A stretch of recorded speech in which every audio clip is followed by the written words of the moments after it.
Good evening, everyone, and welcome to our event, Call Out Culture and Progressive Politics, with our special guest, Professor Loretta Ross. Our program this evening is the second of a spring term series of programs at St. Olaf College on the topic of diversity, freedom, and community. My name is Edmund Santuri. I'm a professor at St. Olaf College and Morrison Family Director of the college's Institute for Freedom and Community, the institute sponsoring tonight's event and the spring series just mentioned. The purpose of St. Olaf's Institute for Freedom and Community is to stimulate and support free inquiry and meaningful debate of important political and social issues among students, faculty, staff, and the larger public. By exploring diverse ideas about politics, markets, and society, the Institute aims to challenge presuppositions, question easy or comfortable answers, and foster constructive civil dialogue among those with differing values and contending points of view. For help in organizing our event tonight, as always, very special thanks go to the Institute staff, Assistant Director Eric Grell, Administrative Assistant Linda Carlson, and Student Assistant Jess Horst. Thanks also to Jeff O'Donnell, Joshua Wyatt, and the St. Olaf Broadcast Media Services crew, and to Andrea Galswick, Dan Hollering, and Carrie Vanderveen of St. Olaf Marketing and Communications. Finally, thanks to St. Olaf College faculty and students who have integrated their study with our program this evening, particularly participants in the public affairs conversation, supported by the Institute, directed by Professor Jason Marsh, and taught this term by Professor and Institute postdoctoral fellow Brendan Wessler, but also courses in race and religion, taught by Professors Anthony Batiza, Kelly Figueroa Ray, and Deanna Thompson, the Introduction to Cultural Anthropology course, taught by Professor Andrea Conger, and the Introduction to Women's and Gender Studies course, taught by Professor Joanne Quinby. To remind our virtual audience members, you are invited to submit a question at any point during the discussion this evening by using the Participate tab on the streaming page. We are honored to have with us tonight as our very special guest, Professor Loretta J. Ross. Loretta Ross is an award-winning, nationally recognized expert on racism and racial justice, women's rights, and human rights. Her work emphasizes the intersectionality of social justice issues and how intersectionality can fuel transformation. Ross is a visiting associate professor at Smith College in Northampton, Massachusetts, in the program for the study of women and gender, teaching courses on white supremacy, race and culture in America, human rights, and calling in the calling out culture.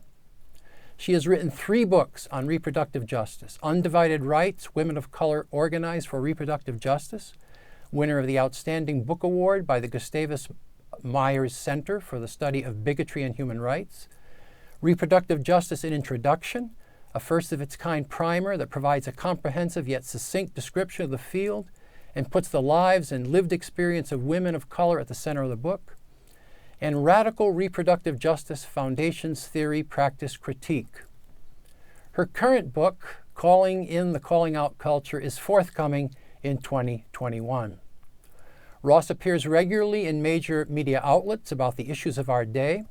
She was recently featured in a New York Times piece entitled, "What If Instead of Calling People Out, We Called Them In?"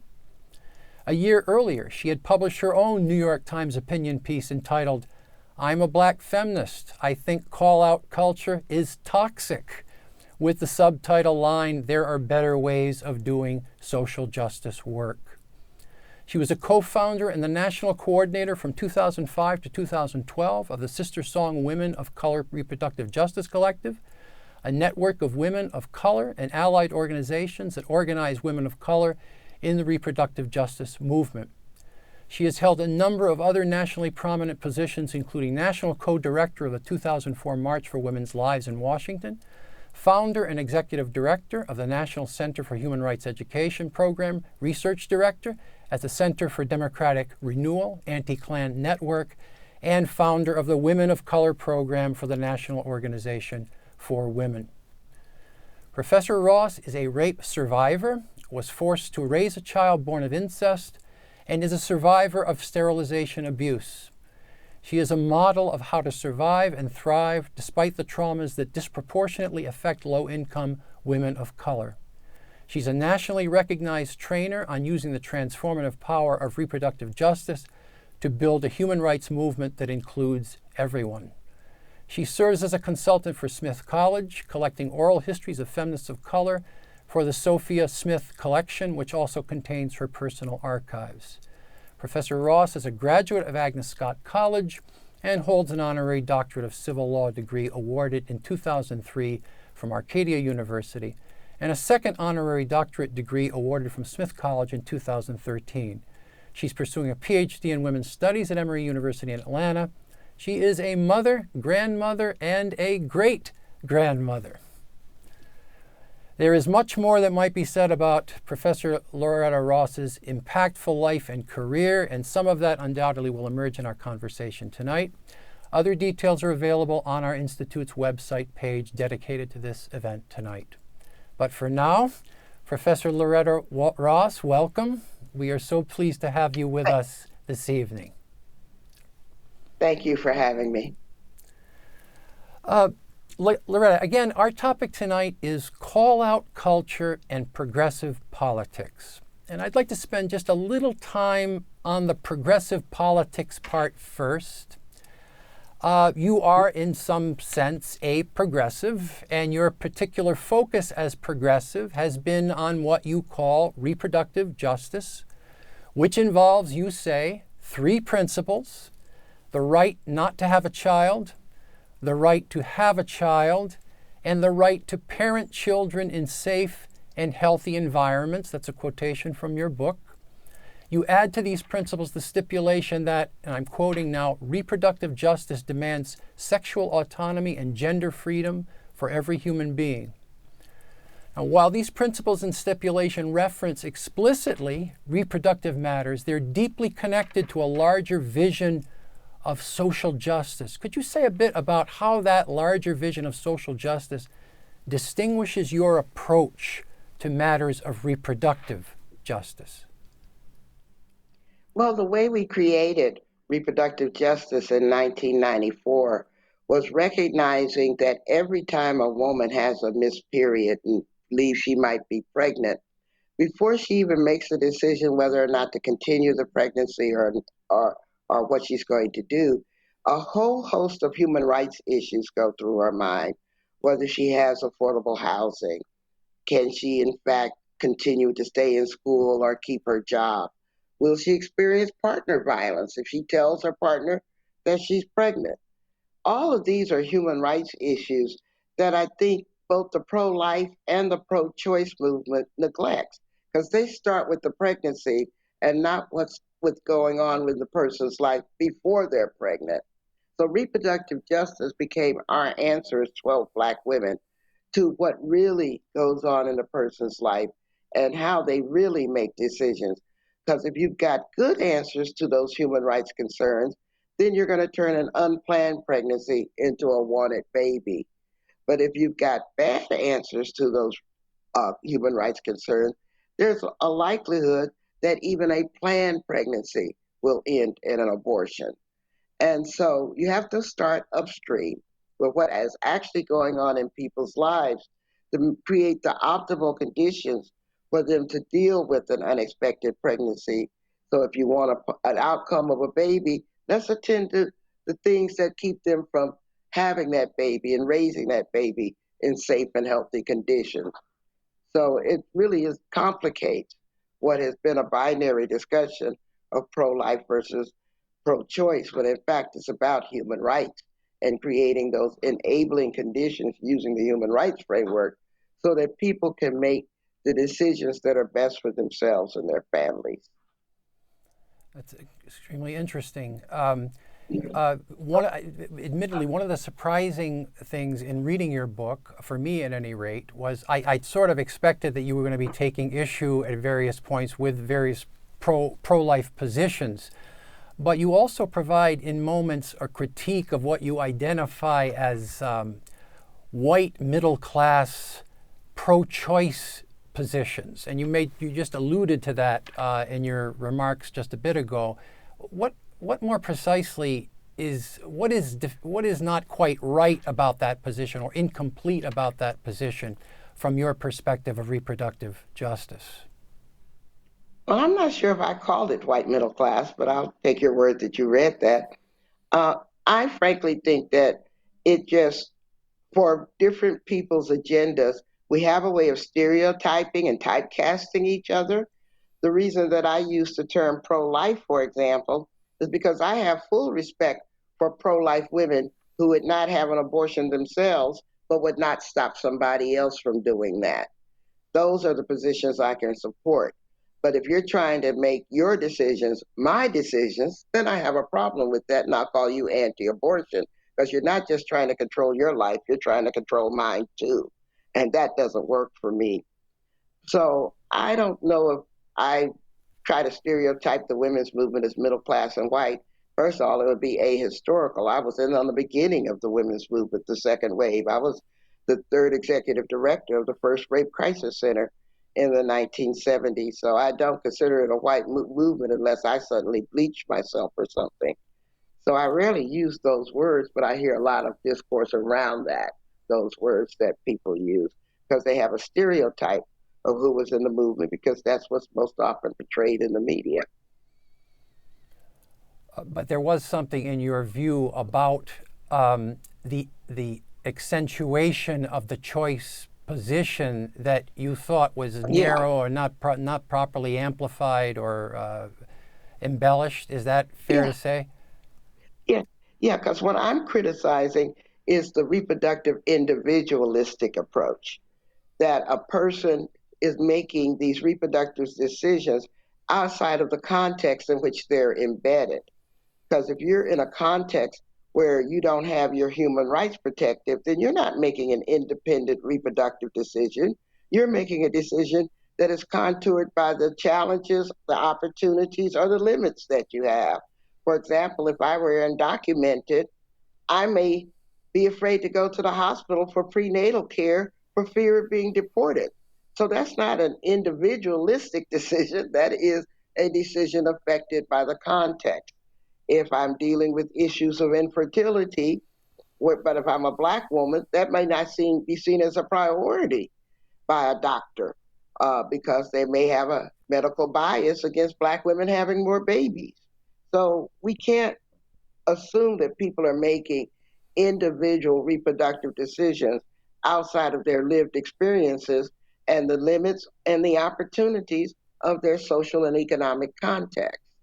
So there is something abstract about suggesting that individuals need to be left to themselves to make their free choice because the conditions of free choice require a certain kind of social support system to make genuine choices possible, something along those lines, and that if the social support systems are not there, you don't really have the kind of choice that certain perspectives on the abortion issue would lead you to believe. Is that fair? There's something abstract about well, that. the way I describe it is deciding to fly. You know, if I decide that I want to get on a plane, the government can't tell me which airlines to use. They can't tell me where to go. They can't tell me, a whole lot about my decision to fly. But they still have a responsibility. First of all, they have to make sure that plane is safe. They also have to make sure that that airfare is affordable so that they have their attention paid to not establishing monopolies and collaboration or collusion, antitrust violations among the airlines that make the flights unaffordable. And third, they have to make it accessible. Because if the airlines had their way, they would probably not serve a lot of the smaller markets that are less profitable. They'd probably just fly me from LA to New York to DC and Atlanta and skip over the rest of America because those are their most profitable routes. And so that's what I ask around reproductive justice, that for me to make a decision that is a private decision, there still has to be an enabling background of affordability, accessibility, and safety. The same way that if I choose to vote, the government has to make sure that it's accessible, safe to do so, and I'm not facing financial barriers to vote. That's the relationship between your private decision and an enabling environment that are necessary for your private decision to actually be executed. Yeah, and absent those conditions, to talk about free choice is an abstraction. There's something unreal about it in that view. Yeah. Yeah. Now to the other part of our event's title, Call Out Culture and Progressive Politics. You have been a critic of what you identify as call-out culture, and you recommend generally calling in rather than calling out. Just in general terms, what is this about? What are you calling for, and what are you speaking against in these claims? Well, I probably should start with a story, because how did I even notice these things? I'm a grandmother and a great grandmother, as you say, so social media is not my usual venue for communication. But my grandson, when he was 12 years old, apparently didn't know how to answer the phone because it always went to voicemail. And finally said, Grandma, well, if you're going to reach me, get on Facebook. Well, the minute I got on Facebook, he migrated off to TikTok or wherever. But I stayed on Facebook because he said, Facebook was for old fogies by the time I got on it. So anyway, I got on it and I saw how mean people were being to each other. And this was so unexpected. It was like they were doing things and saying things that I'm sure that they wouldn't do in real life with people standing right in front of them. And so I asked one of my young students that I was working with, what is this going on? And she said, oh, you mean the call out culture? And I said, y'all named it? She said, yeah. And I said, well, what are y'all doing about it? And she shrugged her shoulders and walked away. And so what that made me do was process my 50 years of doing social justice work, that I had, taught Black feminist theory to men who were incarcerated for raping and murdering women. I didn't realize when I was doing that at 25 that that was a calling in practice instead of a calling out practice. By the time I was in my 40s, I was deprogramming people in the white supremacist movement who had left the Klan or the militia movement, or in particular the Aryan nations. I didn't expect to even get to know these people, much less get to appreciate their humanity. But I found by doing that work under the leadership of the late Reverend C.T. Vivian that I surprised myself by being able to learn to respect the most undeserving people. And that was a calling in moment for me. And so I thought that body of experiences could be useful to the younger generations who are tired of walking around on verbal eggshells trying to pursue political purity and walking around with these short fuses that could blow up somebody else's life or blow up in their own hands and faces for fear, excuse me, of saying the wrong thing or saying something that somebody reads as dumb or politically incorrect. And so I wanted to bring my experiences, but I also, because I enjoyed the privilege of knowing a lot of civil rights leaders like C.T. Vivian, Joseph Lowery, John Lewis, uh, they also talked about how they used to fight behind closed doors. But when it came time to face the forces of segregation, they showed a united front. And so I want to teach the human rights movement how we need to stop being a circular firing squad and learn to show a united front too. Our ancestors have done it, and we can do it. And I say, if I can go talk to a rapist who's raped and murdered women as a rape survivor, I can certainly talk to somebody that just tells a sexist joke. I mean, really? So often when you're talking about the call-out culture and calling in as an alternative, you sometimes have in mind your fellow progressives on certain matters. Not all the time, but sometimes. And there was one point in your book, Reproductive Justice, which I think just leapt out at me when I read it, and it seems to make this point. You say, when activists assume, I'm quoting now, when activists assume that only those with whom they share particular identities are acceptable, safe, or credible, they are promoting a mechanical angel-devil practice of radical struggle, creating a false binary. This kind of purity politics foments criticism, shaming, and silencing, and turns naturally occurring political disagreements into excuses for dismissing the voices of others, using difference as a weapon, thwarts the transformative and radical solidarity of reproductive justice as people become identity bullies. So were there any particular examples in your own life and career where you had to deal with this sort of thing, where people were not leaving that kind of disagreement in the back room and coming forward and calling you out on certain issues in ways which were less than productive? Oh, I've been called out a lot because I have a unruly tongue. I don't have a mouth filter, or actually, it just leaves my lips before my brain can catch up. So I get called out quite a bit. And I used to just use my quick temper and my sharp tongue to just call them back out and just end up into that kind of feeding frenzy of attack. And generally, since I outthought most of my opponents, I called myself winning. But I turned out that I didn't like myself that way. I didn't like what I was becoming, which was a judgmental person who was intolerant of people not agreeing with me. And fortunately, again, I had elders around me who didn't give up on insufferable me, who helped me keep me in check. And even when I was at my worst behavior, they didn't give up on me. They called me in instead of calling me out. And they modeled for me, how do you keep people sitting at the table when all they want to do is get up and storm away in righteous indignation? And so that's what I want to offer to other people, that there is another way of building unity, even if you're not all perfectly aligned, because we're building a human rights movement. We're not building a human rights cult. I mean, when many different people think many different ideas and they move in the same direction, that's movement. But when they think one idea and they move in the same direction, that's a cult. And so we need to stop our cult-like behaviors, trying to pressure people into perfectly aligning with us. But in fact, I don't need your agreement.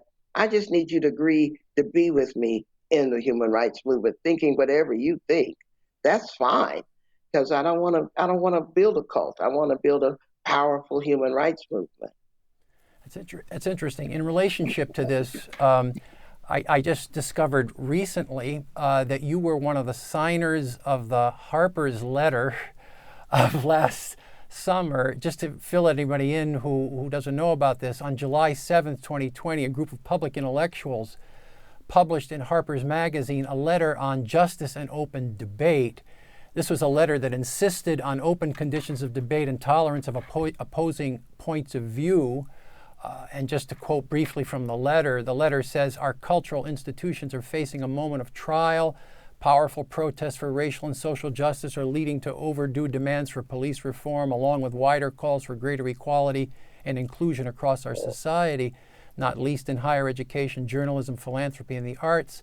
But this needed reckoning has also intensified a new set of moral attitudes and political commitments that tend to weaken our norms of open debate and toleration of differences in favor of ideological conformity. As we applaud the first development, we also raise our voices against the second." You are one of over 150 signatories of that letter, which included prominent intellectuals on the left and the right. But as I understand now, you were called, is it right to say you were called out by fellow progressives for signing the letter? Is that right? Has that been rightly reported? That's been rightly reported. I was actually kind of amused by it because I kind of basically think that if I'm called out by the left and the right, I must be doing something wrong or something right, I mean. Right. And so, yeah, because it means that I'm just making everybody mad at me. So that means that something is working. But I was called out mainly by the left because not of what I've ever said or done, but because of what other signatories on the letter has said and done.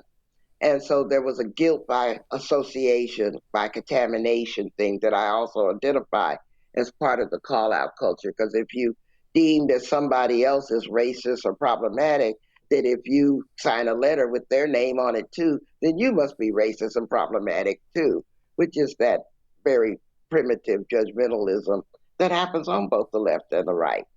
And so I just wrote one troll back saying, I'm sorry that you don't like J.K. Rowling's of Harry Potter fame, but she doesn't know me and I don't know her.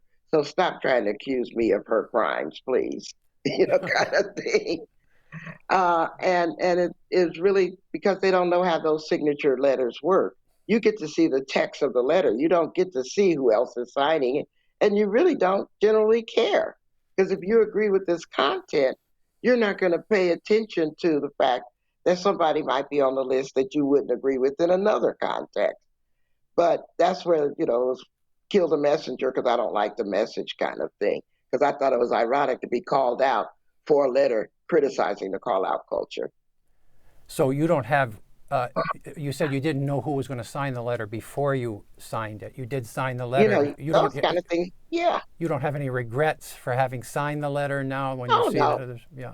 No, because I stand by what the letter said. I don't have to stand by what 150 people said. I have no interest in that, even doing that kind of research. But if I stand by the contents of the letter, I'm going to agree with it. There are times when the right and the left can agree on things. I mean, we both offered a pungent criticism of the Patriot Act and its overreach and invasion of privacy.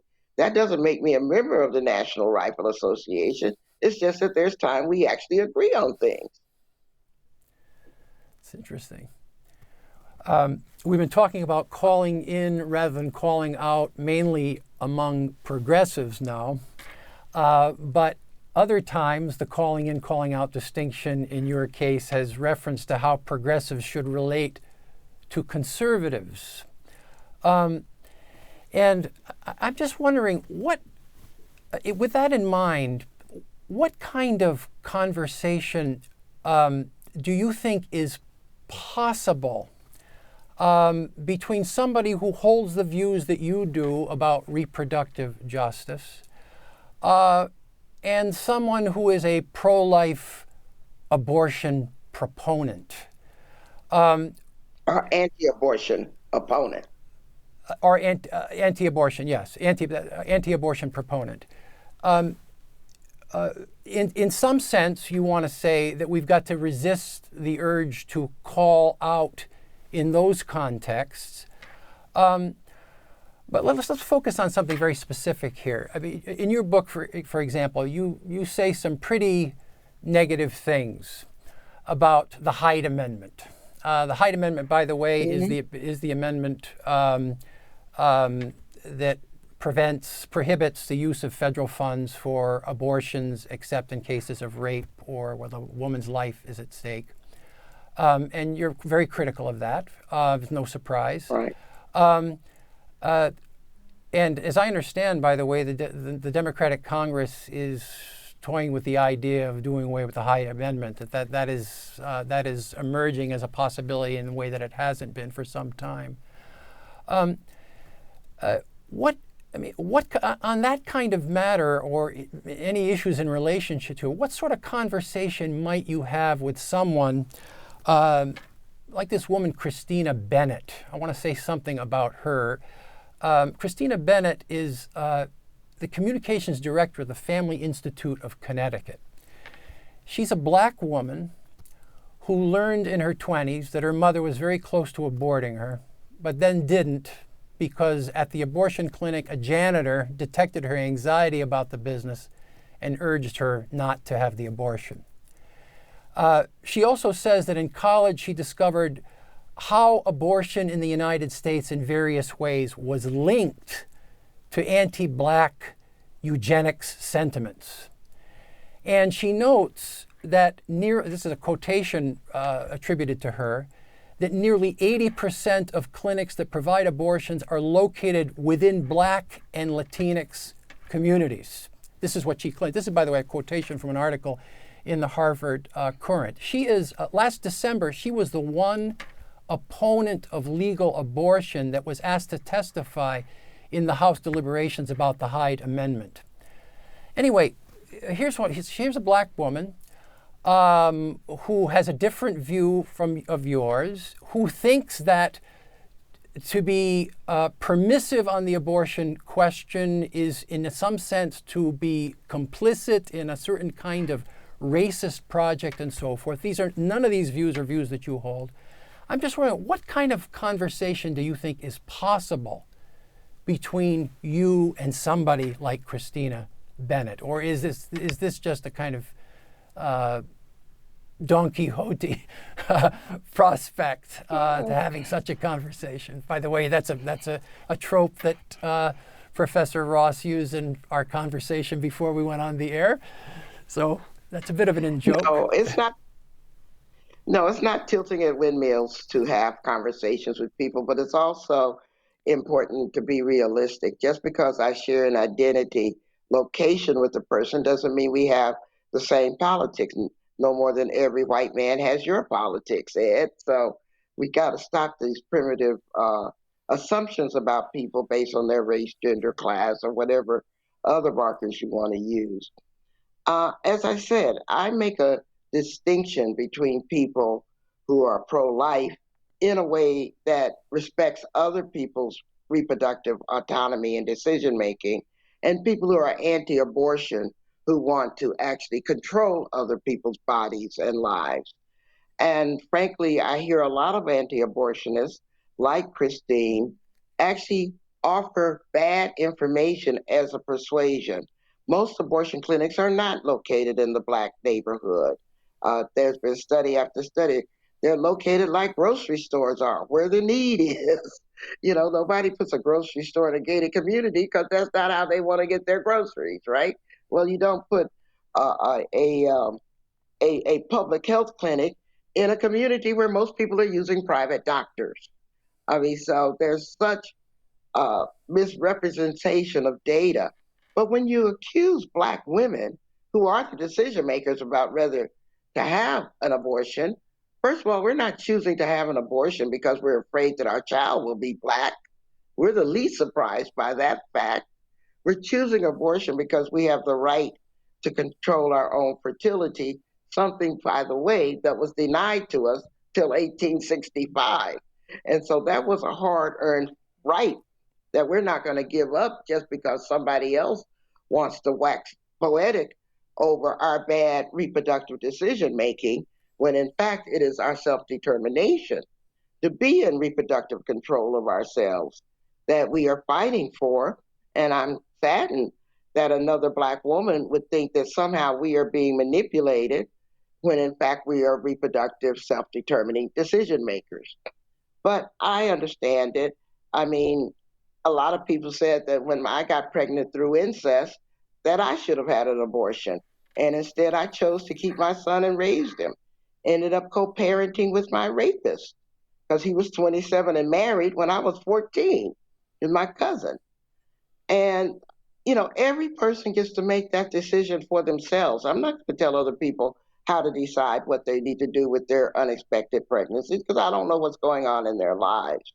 But at the same time, I'm going to fight like hell for their right to make the decisions that make sense for them and to make sure that they have the enabling conditions for them to act on their decisions. Because that's what freedom means to me, having the freedom to do what you think is necessary for yourself without somebody else telling you what you should do with your life, your body, your vote, or anything else. What your position on this matter presupposes a particular judgment about the status of the fetus.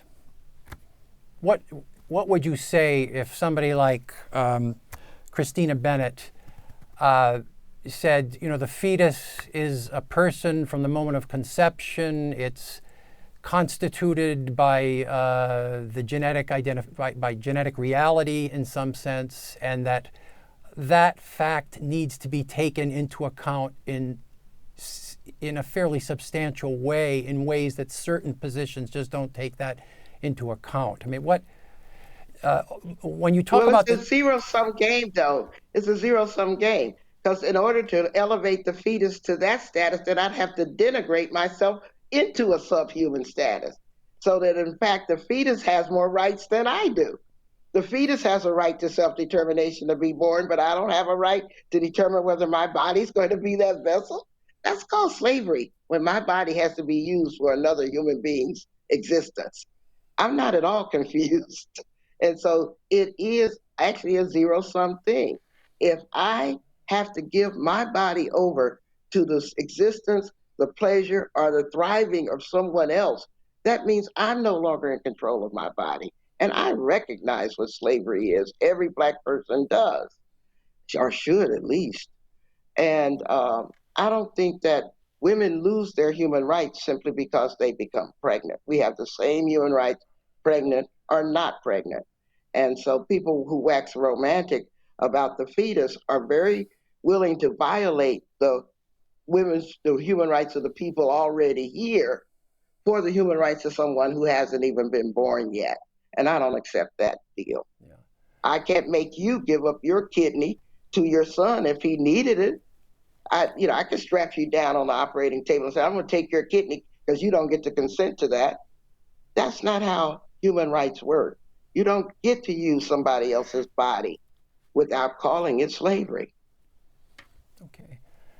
I'm slightly surprised by the argument. I thought what you were going to say, because you appeal to the United Nations Declaration on Human Rights, which seems to see the point of birth as a dividing line. They said that in 1948, right, long before the anti-abortion movement even came about. Yeah, they said everyone born is entitled to equal rights. Right. And they haven't backed down from that. Right. And so what I thought you were going to say in light of that was that to say that the fetus is a person from the moment of conception, a full-fledged bearer of human rights, is mistaken in some sense, given that UN declaration. I didn't say that. I'm saying your son has human rights too. But should you be forced to be strapped down to a gurney and involuntarily give up your kidney if he needed it? No, you wouldn't. I wouldn't. You see that as a human rights violation. I agree. That's how we see it. Yeah. That's how we see it. Yeah. I was just operating with the distinction between, on the one hand, saying that the fetus, in some sense, is a person and the bearer of such rights, but nonetheless doesn't have the right to use someone else's body in order to stay alive. Okay. It's one thing to say that. Exactly. That's all I'm saying. Sure. Okay. That's what I'm saying, because I understand that deal. Matter of fact, we understand it in our hearts of hearts as Black people brought over here to serve to keep other bodies alive. We know what that looks like. Right. And so what I'm hearing you say is that even if, say, for example, those who argue that the fetus is a person from the moment of conception, even if they're right about that, that does not give the right of the fetus. Doesn't take my right to decide whether or not my body will be used to keep another person alive. Right. You don't get to harvest my organs no more than you get to harvest my womb. Sure. You don't. Yeah. That makes sense. Don't, no matter how great your need is. That's true.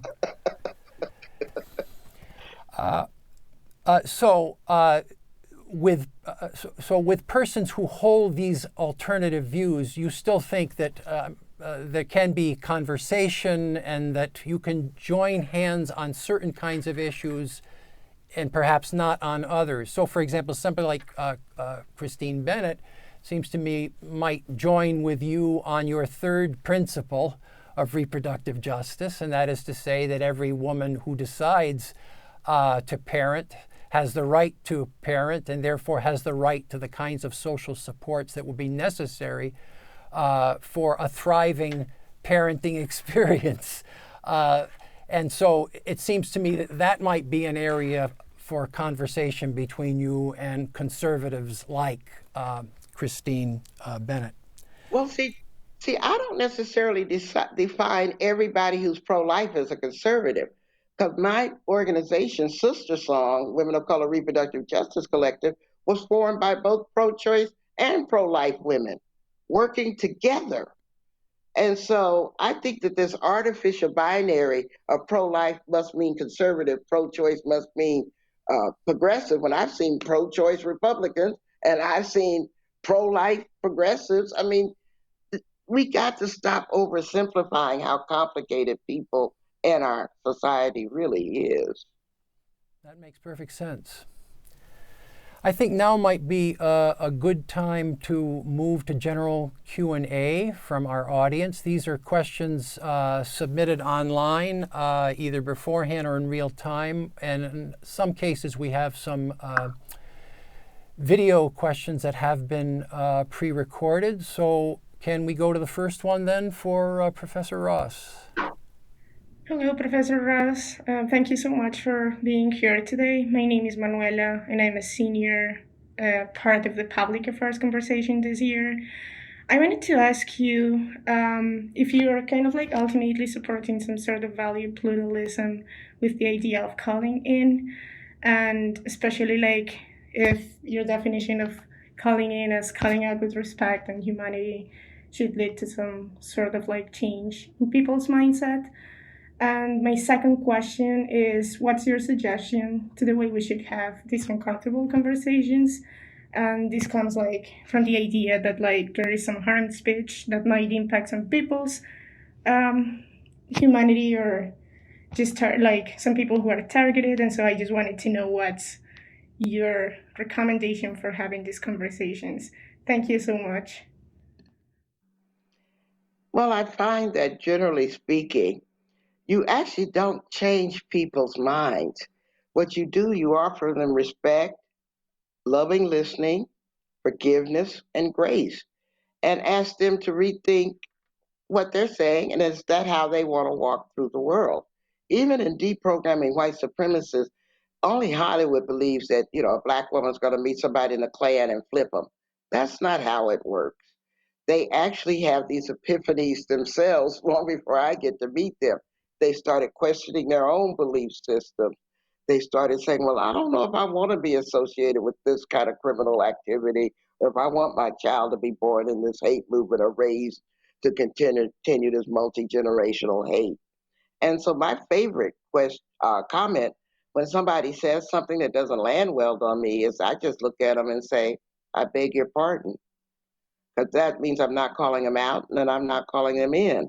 I'm giving them a chance to reprocess in their own brain what they said, and quite often they'll come out again with the self correction because they probably didn't realize the impact of what they said. And I want to not make a quick judgment, but give them a chance to do their own editing for themselves and stuff.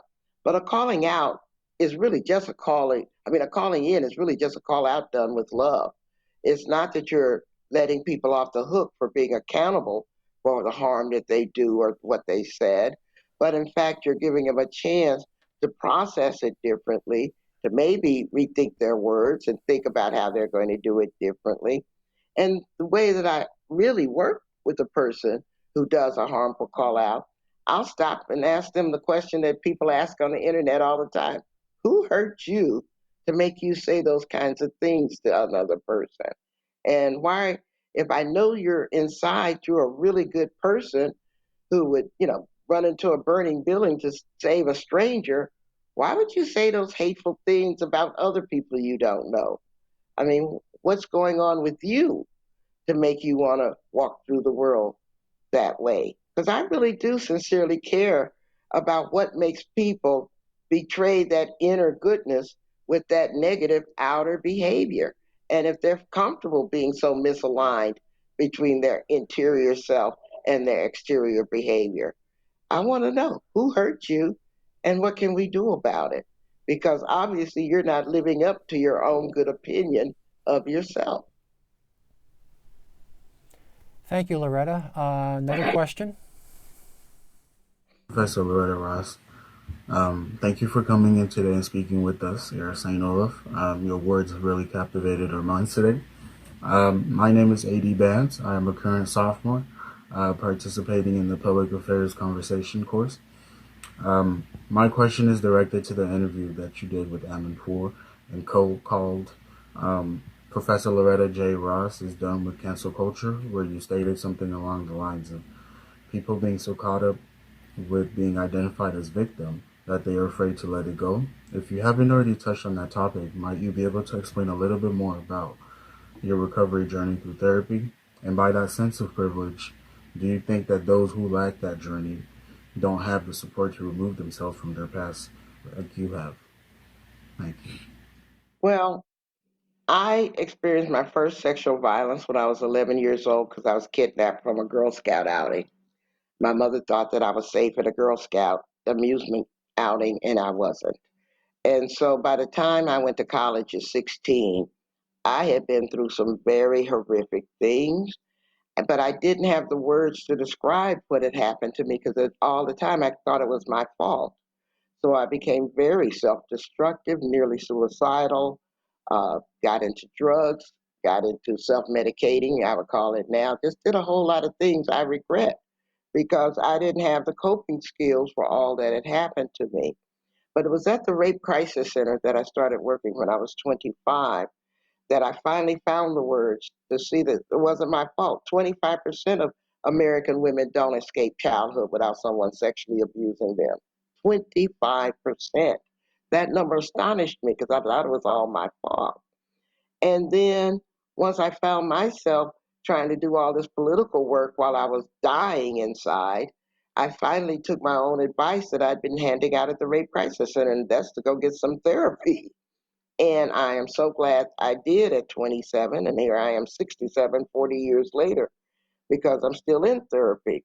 And one of the things that I learned through therapy was that I didn't have to let my rapist's dirty fingerprints determine what the rest of my life would be like.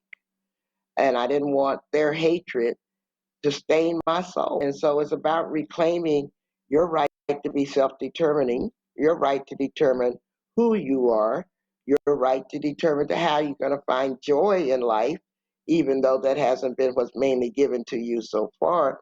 And I am deeply critical of people who weaponize their victimhood as if being a victim makes them special. No, being a victim just makes you a survivor. It's what you do with that victimization that can make yourself special.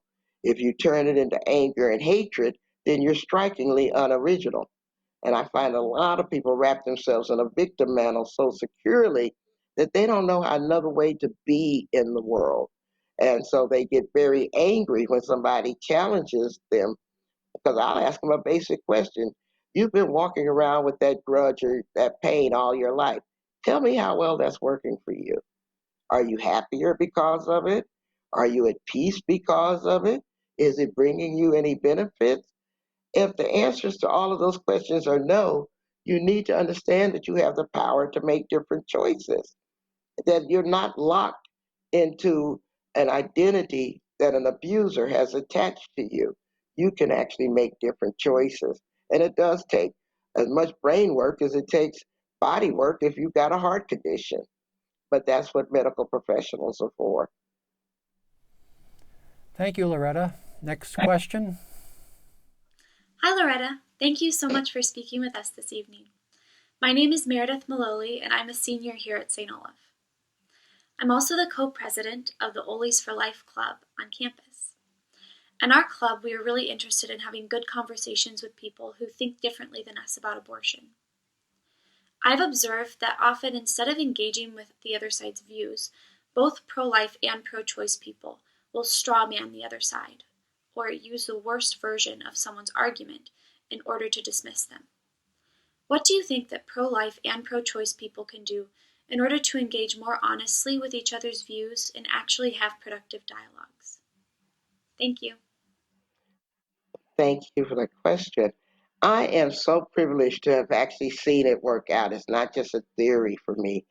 In 1997, when we decided to bring together 16 women of color organizations to form Sister Song, which is the largest reproductive justice collective and an organization of women of color in the country, what we found is that we had people who were both pro-choice and pro-life in our founding. So it never became an issue for us. It always was a negotiation, how we could think different things and still stay together to represent and speak for the diversity of opinions among women of color. But it wasn't just abortion we disagreed on. I mean, some of us disagreed on abstinence education, while some of us disagreed on LGBT rights, and some of us disagreed on whether breastfeeding was the only way to feed a baby. I mean, we disagreed on a lot of stuff. And because we were Native American, African American, Latina, and Asian Pacific Islander women together, we had to learn how to be culturally competent with each other. Because just because we were jammed together in this phrase, women of color, didn't mean that we understood each other's realities. And then within those ethnic groups, we had differences. because there were 17 subgroups within the Asian Pacific Islander label, and there were 5 subgroups within the African American label, African Caribbean, African American, Afro Latina, exactly. And so ours was always the calculus of working out processes to get along while not all being the same. And I think we were the most successful pro-choice, pro-life coalition in America's history. I haven't seen any other organization as successfully navigate that as we have done. And now Sister Song is however many years old from 1997, showing that it can be done if we're able to give each other grace, forgiveness, respect. We can have political differences because that's what a democracy is. It's people with different political viewpoints managing to coexist and try to create the best society we can for each other. Thank you, Loretta.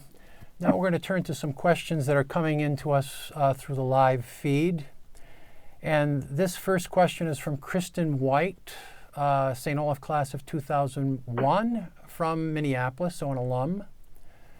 Here's the question. The terms call-out culture and cancel culture are now divisive in our polarizing political culture. Why don't we name this what it actually is, active allyship, instead of being a silent bystander and holding people accountable for their words and actions? Well, I do believe that words have consequences, so I'm not a free speech absolutist. I believe that you shouldn't utter the words if you're not ready to deal with the consequences of having said them. I'm not going to forbid you from saying them, but I'm going to ask you to step whether or not you're going to have the choice, the consequences. Kind of like, I was a strong-willed child, so my mother would tell me what the penalty was, and I'd go do it anyway. So I understand that, but I knew there was a penalty attached to me being so strong-willed. But cancel culture is nothing new. I mean, don't we remember the Salem witch hunts? Don't we remember McCarthyism? Don't we remember, women being shamed for being pregnant and unmarried, or people being gay, or people not being the right kind of Christian or the right kind of Jew or the right kind of Muslim? I mean, cancel culture has been around for as long as human beings been able to coexist. So just because we have the internet now and we think we've got a shiny new toy, but we don't have shiny new humans. We've got the same human behaviors that have been with us for millennia, just having a new toy to play with. But I think that there's an overstatement of the cancel culture because they don't want free speech so much as they want consequence-free free speech. They want to be able to say the same old hurtful things they could have said a generation ago and not pay any price for it. The same way men got away with sexually abusing and harassing women a generation ago, but they can't get away with it now. I mean, we do evolve and grow up as a society. And so if you want the privileges of staying stuck in the past, then you're going to pay the consequences of staying stuck in the past. Because there are certain things that you should know now not to do that we would have done a generation ago. I remember I was giving an anti-racist training to some women in Tennessee whose husbands were in the Klan. And they had invited me because they didn't want their children to grow up in the Klan. And I don't know if they were actually married to these men. I just call them husbands, ain't my business. But anyway, they didn't want their children to grow up in the Klan. And in the middle of the training, they called me, "You speak so nice for a colored girl." And this was in the 1990s. And I just assumed that anybody who was dedicated to doing anti-racist work in the 1990s knew that how dated the term colored girl was. Now, I could have stopped everything and called them out because it wasn't what I wanted to hear out of their mouths. But I also didn't want to sabotage my own training with them and make them feel guilty or dumb for using such a dated term when they had put their lives at risk, maybe risking domestic violence from their husbands to come to this training. And so if you're secure in who you are and what you believe, then other people's words won't actually wound you, whether it's intentional or inadvertent. And so I am critical of the call out culture, but I'm equally critical of people who want to manipulate the cause of free speech and get away without paying any consequences for being mean, evil, homophobic, transphobic, misogynist, racist, and all that stuff. Because what was acceptable a generation ago ain't gonna fly now. And you see that's how I make a decision of who to call in and who I call out, because everybody makes mistakes. It's not that you made a mistake that's a problem. It's how you deal with your mistake. Do you deal with it as an adult? If you make a mistake and you don't admit that you've done harm to anybody, and then in fact you double down on your mistake and you're not actually trying to do better, then I'm going to call you out. But if you make a mistake, if you admit that you've done harm to somebody, if you're willing to be accountable for that harm, and you want to learn how to do better, then I'm going to call you in. So it's not about making a mistake. We all make mistakes. It's about whether you can deal with them in an adult fashion, or are you going to act like a kid that lies and denies that you broke the glass in the first place. Thank you, Loretta.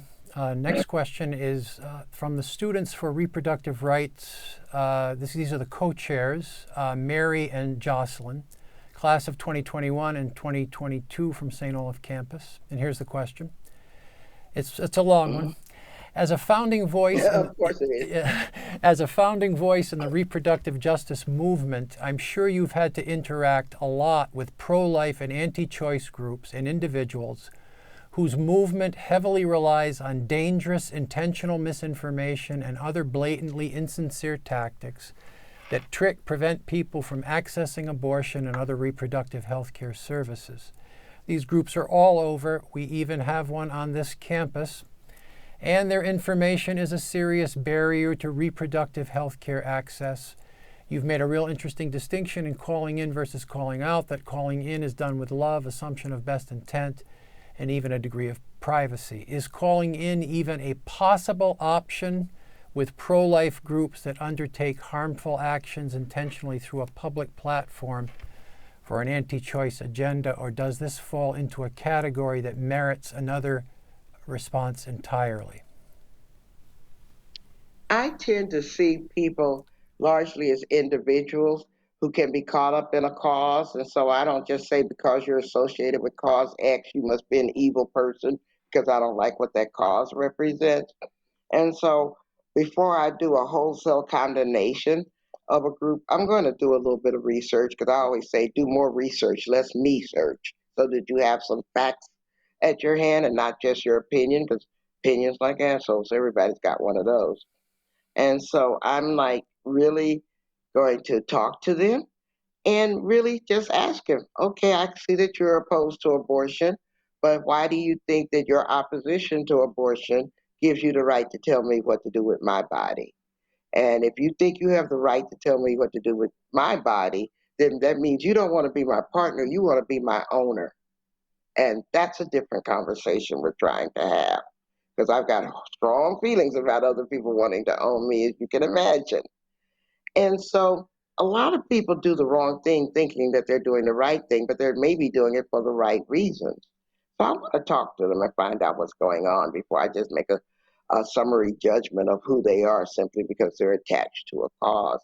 I find a lot of young white women are attached to the pro-life movement, but they don't recognize that, in fact, that they're getting a lot of not so subtle pressure to become breeders, because the white race is going to be a numerical minority by the middle of this century. And so if you're willing to be used that way, then I want to make sure that you're doing it with full informed consent, and that you're not doing it because someone has religiously brainwashed you or convinced you that it's your duty, or those kinds of things. If you want to have 19 kids and counting, that's on you. But make sure you're doing it because that's what you want to do, and not because somebody else wants you to do that. Thank you, Loretta. Now this question from Shaiti from Austin, Texas.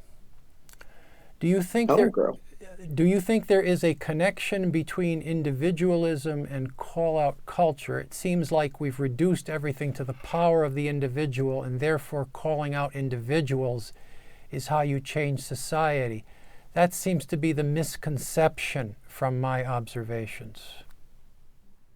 Yeah, we do individualize oppression through the call out culture. The questioner is right. And we really don't understand how many multi generations of brainwashing there is that has taken place in our society. I mean, white supremacy is an ideology, affects everybody. It's a body of ideas. It's not a race of people, because everyone who's white is not a white supremacist, and every white supremacist is not white. And so we've all drank from this toxic cup of Kool-Aid, and we've ingested enough of the poison that we don't know actually what to think independent of what is normalized in our society. Because we're in a normalized society where we're supposed to be rude and racist to each other, then that's what we'll do. But if we're in a society that says, oh no, we don't tolerate those behaviors anymore, then you have to change. But sometimes change has to happen at the individual level, because a lot of people critique people who do work at the individual level. Well, you're supposed to be looking at the systemic issues. And I'm like, the systems are run by people. So if you don't have a strategy to help people grow and change, then you're not going to change that system. Because systems can't be changed unless the people who run those systems change. And so to create this false binary between doing individual work to get people to change and to change systems, I think that's just, you have to have an and. It's not an either or strategy. But call outs by themselves generally individualize oppression, when in fact oppression is a matrix. It is a system that individuals manifest behaviors in. But, matrix doesn't have a phone number that you can call. Oppression doesn't have a phone number you can call. So you're going to deal with the individuals who represent and enact those systems of oppression. And so that's why, for example, I'm not a critique of Robin DiAngelo, even though everybody's jumping on the bandwagon of critiquing her for her white fragility work, because they say she works too much at the individual level, and she's a white woman profiting off our pain and stuff like that. And I'm like, really get over yourself. There's many, many ways to the top of the mountain. And just because you found one path doesn't mean it has to be everybody's path. And so there's a lot of arrogance in how we do the work instead of humility. And Robin is part of the human rights movement working on a different sector than I'm working on. She gets white people's attention in a way that I can't.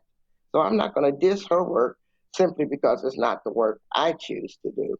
And I think that's where the call out culture needs to really, just get over itself. Because you imagine that you know the right way, and all these people, generations that have come before you, ain't figured it out before you were born. I mean, really? What kind of arrogance is that you can't figure out that you're not the entire chain of freedom. Your job is just not to be the weak link in the chain, because you're more dedicated to calling out than calling in. Thank you, Loretta. This question now from Patrick Cabello Hansel, class of 1975 from Minneapolis, Minnesota. Is there a connection between call-out culture and the lack of structured leadership in many progressive movements? It seems to me that the lack of centralized leadership that many movements espouse prevents the kind of reflection and nuance that is needed to build larger coalitions. Thank you. Well, there's many different types of leadership. I teach leadership theory, as a matter of fact, at Presidio Graduate School, in addition to my job at Smith College. And since the 1960s, when Ella Baker created the concept of servant leadership, we've gotten into a lot of different ways of seeing leadership beyond the charismatic titular head like Dr. Martin Luther King and you kill a whole movement kind of leadership, because those charismatic models are not only deeply flawed sometimes, but they're very fragile when you can chop off the head and kill a movement. And so a lot more people are investing in decentralized leadership. For example, I'm studying how the Black Lives Matter hashtag has become a movement in a very decentralized way. Now, there's a lot of problems with that decentralization. because there's a lack of uniformity. There could even be a lack of accountability. And you can't stop every opportunist from trying to say that they're representing Black Lives Matter just so that they can run for office or get some money or whatever. But still, there's no one way to have leadership in our society. But I tend to like the servant leadership model, where you become a leader not because you call yourself one, because the people choose to follow you because you're leading them right. But the self-appointed leaders are only leaders in their own imaginations. They're not actually doing the job of serving leader and being humble with that leadership. Because the problem with being a leader is the same problem with having a whole lot of power. The more power you have, the more leadership you have, the larger your mistakes will be and the more visible your mistakes will be. And so that's why you have to handle that responsibility very carefully and with a lot of humility. Thank you, Loretta. This question now from Megan Jeckett, class of 2016 from St. Paul, Minnesota. Megan Jeckett, former student of mine. Hello, Megan. Thanks for sending in the question. I wrote down this quotation in a community meeting as an organizer just last week. And here's the quotation: "We can disagree and still be part of the same movement. Unless your disagreement is rooted in my oppression and denial of my humanity and right to exist." End of quotation. Is that James Baldwin? Is that That's a James Baldwin quote. Thank you. Is that view on disagreement still considered cancel culture? That is, drawing a line that we cannot hold space and use inclusive language for self-identified white supremacists while simultaneously trying to center the voices and experiences of BIPOC folks in our current movement politics? Is that cancel culture or just being realistic? Well, it depends. Again, I don't stereotype people. I don't think that everybody who calls himself progressive is necessarily an ally. I learn who I'm in the work with by the crucible of the work. I just don't assume who you are by the label that you give yourself or that someone else has attached to you. I've got to see what you bring in, not just what people are saying about you.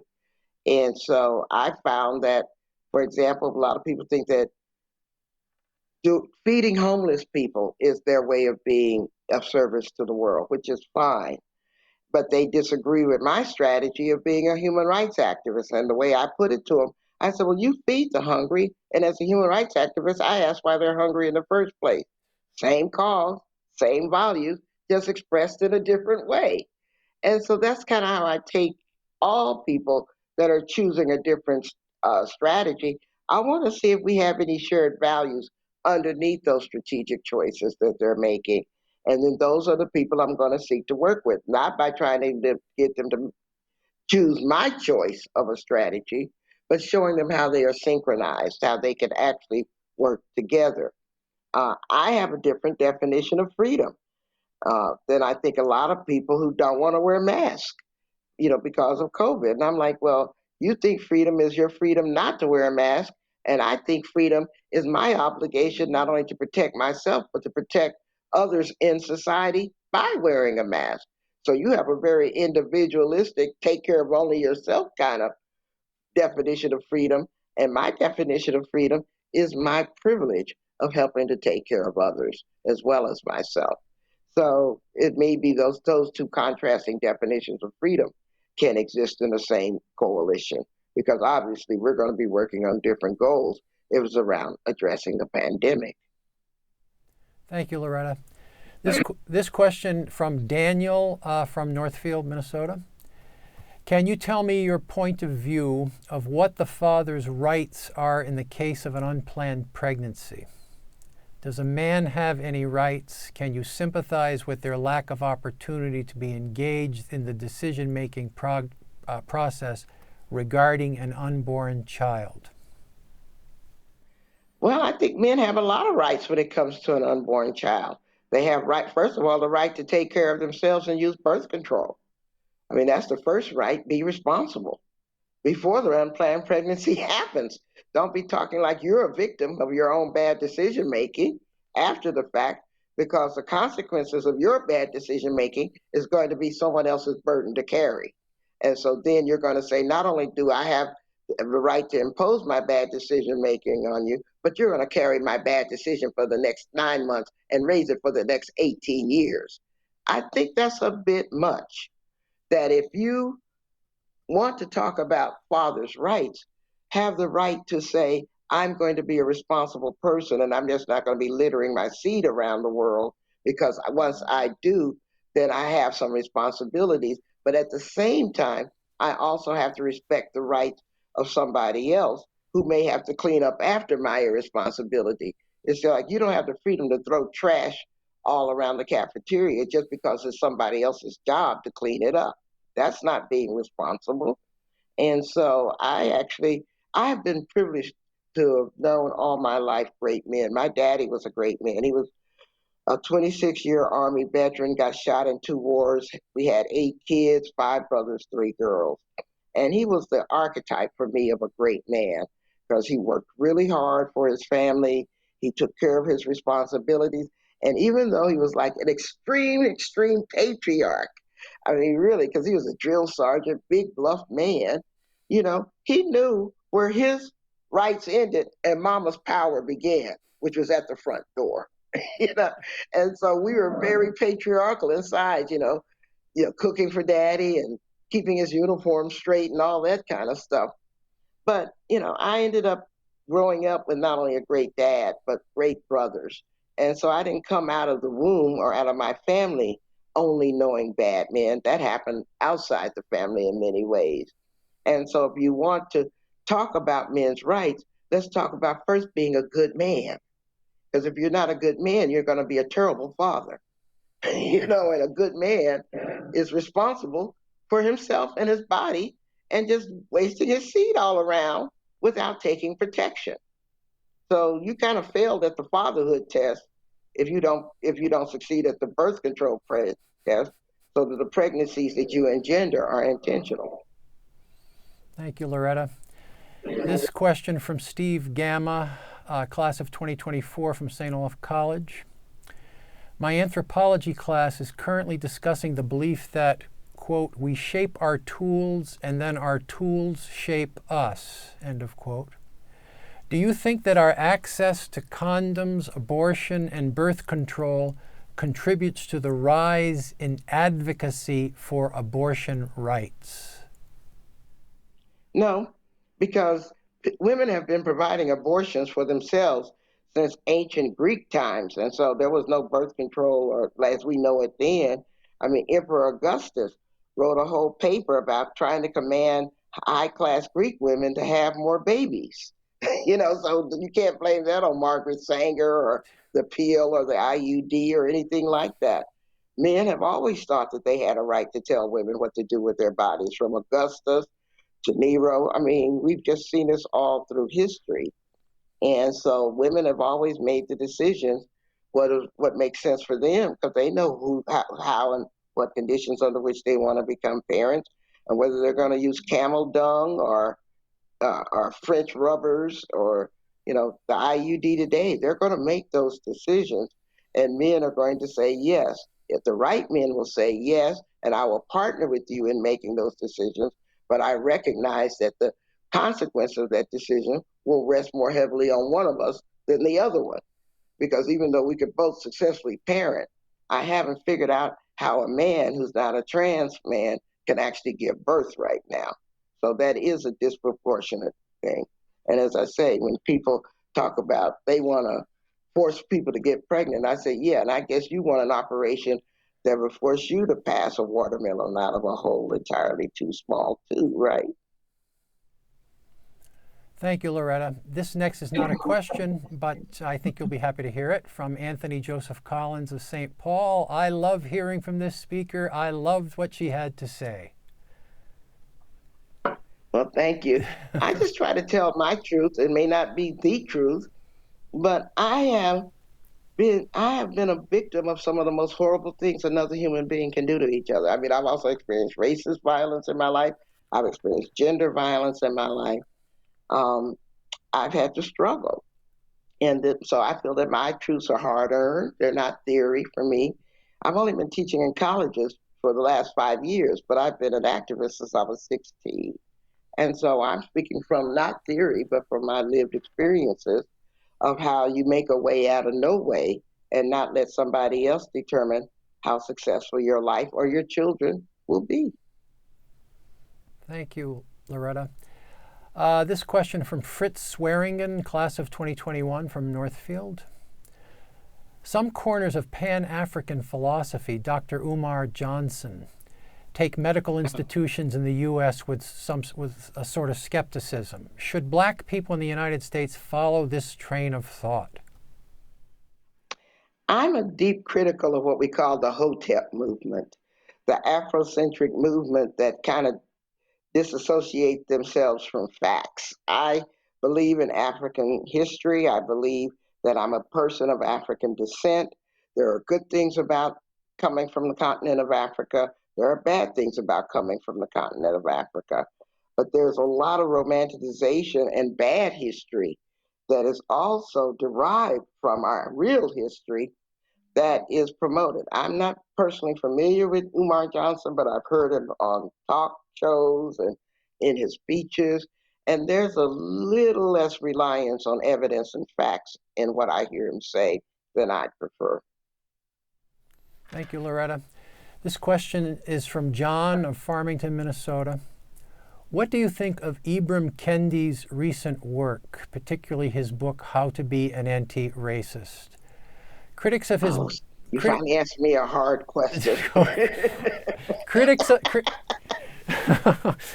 of his book have argued that his thesis is binary driven and a bit reductive, that his ideas do not leave room for the complex, multi-determined nature of racism in the United States today. What are your thoughts? Well, let me first start off with the praise and the good. I teach his first book, which was a masterpiece, stamped from the beginning in my white supremacy class. So that's how I first encountered his work. And so when he came out with How to Be an Anti-Racist, I had high expectations, and I was somewhat disappointed because I think his taxonomy is a bit simplistic. That he only has 3 categories, and you can't slot all of humanity into 3 basic categories. I mean, particularly his second category of assimilationism. You know, a lot of people believe that people who come to America should assimilate. I mean, but that puts President Obama and Mitch McConnell in the same bucket. And I don't think they belong in the same bucket ideologically. And so I don't teach how to be an anti-racist for that reason. But the main reason that I don't teach it because I find it more useful to teach a concept that I call appropriate whiteness. Because I like teaching people white people in particular, how to divorce themselves from the ideology of white supremacy and reclaim a sense of white pride without white supremacy. Because you should be able to be proud of who you are. I'm not going to teach you that you need to be less white, you need to lessen yourself, you need to pretend to be something that you're not. I want you to own your full self with pride and joy. And like, for example, one of the things around the artificiality of this social construct called whiteness is that it robs a lot of people of European descent who immigrate here. It severs them from their heritages. Within 2 generations, they say, well, I might be French, I might be Irish, I might be Polish or something like that, but they don't really know. And they are missing the absolute heroic resilience of their ancestors who picked up and came here without even knowing the language and made a way out of no way. And without reclaiming that heritage, then you can't even appreciate what those Mexican migrants at the border are doing. They're doing the same thing. They're picking up, not even knowing the language, trying to make a way out of no way for themselves. And so I think that severance is what creates a lot of the hatred and bigotry towards people, because if you are not fully embodied in all the wonderful as well as the awful parts of your own story, then you run from the awful parts when it's exposed to you, and then you attach that awfulness to other people that you don't know. And so I love teaching about appropriate whiteness, and I see a lot of joy as they learn how to reclaim a white identity without shame, guilt, or embarrassment, but with pride, because I don't think the only people that should be talking about white pride should be white supremacists. Just like I don't think the only people that should be talking about black pride should be black nationalists. I actually like being a black person, and I want white people to like being a white person as much as I do, like, as much pride as I have, but we're all united in the fight against the ideology of white supremacy. Thank you, Loretta. Last question from Anderson Fielding from St. Paul. What do you see as the responsibility of academia in teaching the call-in culture and creating the space for a better process for debate? It seems academia has moved to such a point that we can't hear viewpoints that don't fall into the socially accepted progress camp. Well, one of my critiques of academia, particularly since I'm an academic, is that we mistake critical inquiry for basic rudeness. I think we're supposed to be critical and diligently critical in analyzing different theories and things like that. But I think we teach those skills to the students that we're educating, and we don't understand that what works out well on a piece of paper works out awful in human relationships, where you think that in order to have a friend or be a friend with somebody that you need to be as critical on their character as you would if they were your term paper that you were judging, kind of thing. We don't know how to create boundaries. Every dissertation, every thesis I've ever read starts with so-and-so said this, so-and-so said this, so-and-so said this, and they're all wrong, and I'm going to show you how to do it right. It has that same formula attached to it. And first of all, I'm not sure if that's the right approach to even doing PhD or graduate work in the first place. And we think that's the only way it can be done. But when we teach these radical skills of critical inquiry, but we don't teach the radical practices of love and forgiveness and how to get along with each other, then kids actually think that they're supposed to treat other people's lives and characters as if they're doing an evaluation of their theses. And that's not helpful. And then also in academia, there's too much of the replication of the ideology of white supremacy. We actually still are seeing the resurrection of racialized science in academia. We're always in debates over Holocaust denial in academia. And I'm in women's studies and poli-sci. I said, I wouldn't bring a Holocaust denier to campus than if I ran the physics department and I bought someone who didn't believe in gravity. We have an obligation to teach the truth, not teach opinions. That's betraying our students' commitment to a high quality education if we equate an opinion with evidence and facts. Thank you so much, Loretta. Eloquently put. We're coming to the end of our time. Is there anything you would like to leave us with before we end our conversation this evening? Yes, I teach calling in practices online, and my next class for the general community is June 1. You can find out how to enroll at my website, lorettajross.com, and they're only $5 a lecture, the price of a cup of coffee. So I invite anybody who wants to learn more about calling in techniques to join me June 1. And then I have a special class that I've never done before for African American people, because I think the way we call each other out in the Black community is different than how it happens in the general community. And so that starts April 21st. And that's also $5 a lecture because I democratize education. And so if you can spare a cup of coffee, you can come get lessons on how to call people in, what to do about it, what to avoid, how to practice it, and have a lot of fun becoming a different, better, and stronger person. Thank you, Loretta. I'm sure there will be a lot of takers. Thank you for that. I hope so. Thanks to the audience for joining us tonight in this stimulating exchange with Loretta Ross, award-winning, nationally recognized expert and author on racism and racial justice. And thanks so much to you, Loretta, for being with us and for sharing with us your views on call-out culture and progressive politics. Thanks for having me.